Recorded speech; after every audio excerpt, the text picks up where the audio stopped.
आज दोपहर में एक बार फिर से कॉकरोच जनता पार्टी के प्रतिनिधि मंडल को मोदी सरकार के प्रतिनिधि मंडल यानी कि नड्डा और डॉक्टर जितेंद्र सिंह से मुलाकात करनी थी। इन सब घटनाक्रमों में आगे बढ़ पाते उससे पहले ही एक पोस्ट आया।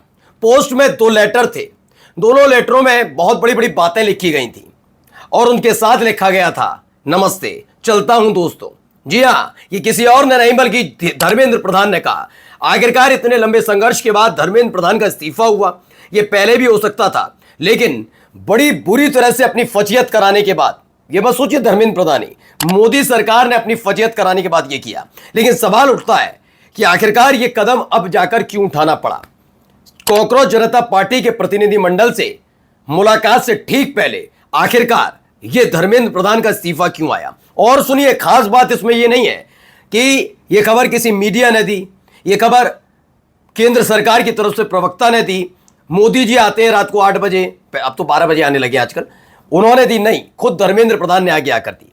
क्या क्या कार्रवाई हुई वो तो दिखाऊंगा ही। और जैसे ये खबर जंतर मंतर पर पहुंची, वहां हालात क्या थे वो भी आपको दिखाने जा रहे हैं। इसके पीछे की एक और घटनाक्रम आपके सामने रखूंगा, क्योंकि इससे पहले एक वीडियो आई थी अस्पताल से। अस्पताल में क्या हुआ, फिर वो जंतर मंतर से जुड़ा हुआ क्या है, फिर वो इस्तीफा आना, ये तमाम चीजें दिखाने जा रहा हूं। नमस्कार, मैं हूं प्राज्वल गौतम और आप देख रहे हैं टाइम्स एक्सप्रेस। पहले ये 2 पन्नों का लेटर पढ़ते चलिए। ये धर्मेंद्र प्रधान ने खुद ट्वीट किया है। लिखा कि मेरे युवा साथियों, ओके, मैं पिछले 6 दशकों से ज्यादा समय से छात्र शिक्षक और शिक्षा सुधार के लिए समर्पित रहा हूं। ओके, दिख रहा था। मेरा सदैव यह विश्वास रहा है कि एक सशक्त, समावेशी और दूरदर्शी शिक्षा व्यवस्था ही सशक्त राष्ट्र की आधारशिला होती है। बहुत सारी बातें इन्होंने बताई कि मैंने ये किया, मैंने वो किया, मैंने अभी हाल ही में एक बढ़िया तरीके से नीट परीक्षा को कंडक्ट किया, कई गरीब बच्चों को इसमें मौका मिला, वो नीट में पास हुए। अपनी तारीफ की पहले भाई ने, अपनी पीठ थपथपाई कि मुझ जैसा शिक्षा मंत्री कोई नहीं हो सकता और मोदी जैसी सरकार कोई नहीं हो सकती। फिर इसमें खुद भी बताया कि हाँ, 3 मई को हो गई थी, अनियमितता हो गई थी, लेकिन सरकार बहुत तेज थी, तेज तर्रार तरीके से एक्शन लिया, परीक्षा को रद्द कर दिया, दोबारा परीक्षा हुई और इस परीक्षा को सीबीटी मोड में करने का निर्णय लिया, मैंने ये कर दिया, वो कर दिया, तमाम बातें। यह भी बताया कोई भी जिम्मेदारी परिस्थिति मिले मैंने मुंह नहीं मोड़ा, मोड़ोगे भी कैसे, आराम से बैठकर बात ही नहीं पहुंचने देते थे। मेरा ये संकल्प था कि हम किसी भी मेधावी छात्र की संभावना परीक्षा माफिया के कारण खराब नहीं होने देंगे, किसी भी छात्र के साथ अन्याय नहीं होने देंगे। ओके, 16 जुलाई को घोषित नीट यूजी की परिणाम बहुत संतोषजनक थे, गरीब पृष्ठभूमि से आए मेधावी छात्रों को सफलता मिली, ये सारी बातें उन्होंने कहा। आगे जो उन्होंने लिखा, जाते आते ये पढ़िए।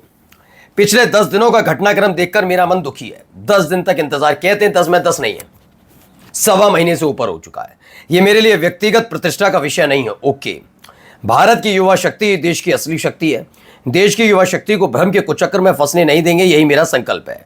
जंतर मंतर पर और देश में जो स्थिति बनी, इस स्थिति का राष्ट्र विरोधी ताकतें लाभ ना उठाएं, देश की एकता बनी रहे, भारत के एक भी विद्यार्थी का भविष्य कानूनी पेचीदगियों में ना उलझे। ओके, तो फिर सवाल है कि कौन डंडे चला रहा था, कौन एफआईआर दर्ज कर रहा था, कौन हिरासत में ले जा रहा था, इसके बारे में बता देते। खैर, हमारे बच्चे अपना समय पढ़ाई में लगाएं, करियर बनाने पर फोकस करें, इस बात पर विचार करते हुए मैंने अपना त्यागपत्र माननीय प्रधानमंत्री जी को भेज दिया है।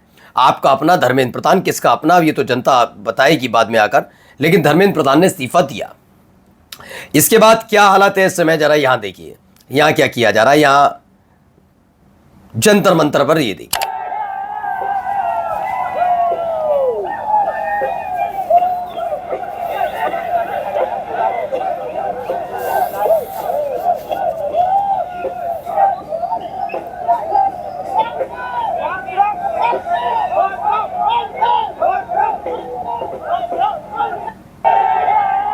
तो जंतर मंतर पर जश्न चल रहा है।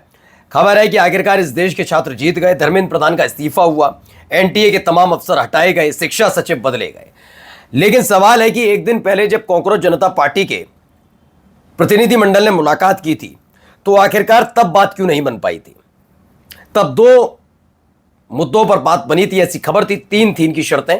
एक ये था कि जिन बच्चों ने सुसाइड किया उनके परिवार के लोगों को मुआवजा दिया जाए। दूसरा ये था कि जिन बच्चों पर एफआईआर दर्ज हुई है वो वापस ली जाए, जो कार्रवाइयां हुई हैं वो वापस ली जाए। तीसरा ये था कि धर्मेंद्र प्रधान का इस्तीफा। 2 पर इन्होंने हामी भरी थी और तीसरे पर तैयार नहीं थे।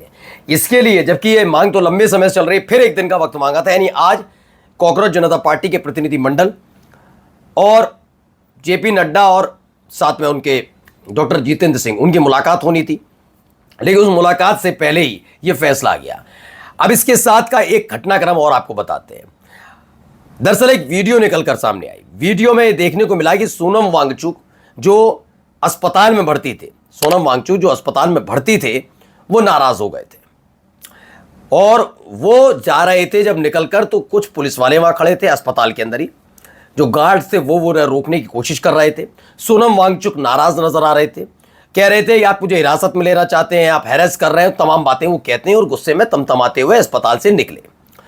अस्पताल से निकलने का मतलब ये जा रहा था कि सोनम वांगचुक जो अब तक छात्रों की पहचान बने हुए थे, उन्होंने जिस तरह से धर्मेंद्र प्रधान के इस्तीफे से ठीक पहले अपना अनशन तोड़ दिया था, कोई आश्वासन नहीं था, कुछ मतलब नहीं था, तब सोशल मीडिया पर सोनम वांगचुक को लेकर बात चल रही थी। लेकिन सरकार सोनम वांगचुक की प्रतिष्ठा का इतना ख्याल रखेगी? नहीं, इसके पीछे की कहानी ये भी नहीं है। दरअसल सोनम वांगचुक जब उन्होंने अनशन तोड़ा और उसके बाद वो सोशल मीडिया भी देख रहे थे कि लोग लगातार सोनम वांगचुक के बारे में बोल रहे हैं।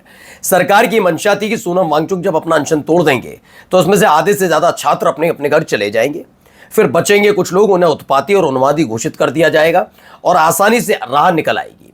लेकिन यहां पड़ गया उल्टा। सोनम वांगचुक अनशन पर रहें या ना रहें, उस दौरान जंतर मंतर पर छात्रों को उतना फर्क पड़ता हुआ नजर नहीं आया। उल्टा अभिजीत दीपके ने ऐलान कर दिया था कि अनशन उन्होंने तोड़ा, अच्छी बात है, हम भी कुछ चाहते थे, लेकिन यह धर्मेंद्र प्रधान के इस्तीफे तक ये सब कुछ चलता रहेगा, मतलब प्रदर्शन चलता रहेगा। यह एक सेटबैक सरकार के लिए था कि इतना सब कुछ करने के बाद, क्योंकि ये वही सोनम वांगचुक है जिन्होंने जब लद्दाख में धरना प्रदर्शन किया था, अनशन पर बैठे थे और उसके बाद वहां पर भी बवाल हुआ। तो बीजेपी की तो खासियत यही, जहां जहां सत्ता में होगी बवाल हो ही जाता वहां पर। वहां जब बीजेपी का दफ्तर फूका था तो बाद में सोनम वांगचुक गिरफ्तार किए गए थे और यही मोदी सरकार थी जिनके अंडर में काम करने वाली जांच एजेंसियों ने सोनम वांगचुक को चीन का एजेंट तक बता दिया था और गिरफ्तारी की थी। अब उनको लाया इसलिए गया क्योंकि उनकी जरूरत पड़ रही थी। खबर थी कि ये सब ठीक ठाक हो जाएगा, लेकिन हो गया उल्टा। अब ऐसे में सोनम वांगचुक, वहां अगर सरकार सोनम वांगचुक को रोकना चाहेगी तो क्या रोक नहीं सकती थी? अस्पताल में क्या वीडियो बनाने की इतनी इजाजत मिल सकती थी कि सोनम वांगचुक गुस्से में जा रहे हैं? ये तमाम चीजें हो सकती थी, इतना आसान हो जाएगा? नहीं ना। तो ये सब हुआ, कोई वीडियो बना रहा है, पुलिस वाले खड़े वो देख रहे हैं, वो रोक भी नहीं पा रहे सोनम वांगचुक को, और सोनम वांगचुक अपने घर नहीं गए, सीधे जंतर मंतर पहुंचे और जंतर मंतर पहुंचे और उसके 1 घंटे बाद ही धर्मेंद्र प्रधान का इस्तीफा आ जाता है। यानी ये पूरा का पूरा प्रोपेगेंडा ये तैयार किया जा रहा है कि ये सब सोनम वांगचुक की वजह से ही है कि धर्मेंद्र प्रधान का इस्तीफा हुआ है, जिससे अभिजीत दीपके के हाथ से ये प्रदर्शन लिया जाए और सोनम वांगचुक को चेहरा बनाया जाए कि अभिजीत दीपके चाहे कुछ भी करते रहे, लेकिन सोनम वांगचुक के इस रवैये की वजह से ही सरकार झुकी, जिससे आगे जाकर भाई का इस्तेमाल करके छात्रों की आवाज को दबाया जा सके और भी जो प्रदर्शन हो रहा है दबाया जा सके। क्योंकि इस बीच किसानों ने भी ऐलान कर दिया था 27 तारीख को पहुंच रहे हैं, तो मुसीबत डबल होने जा रही थी। अब देखते हैं इसके आगे क्या होता है, जो भी होगा आपको अपडेट देंगे। तब तक के लिए नमस्कार।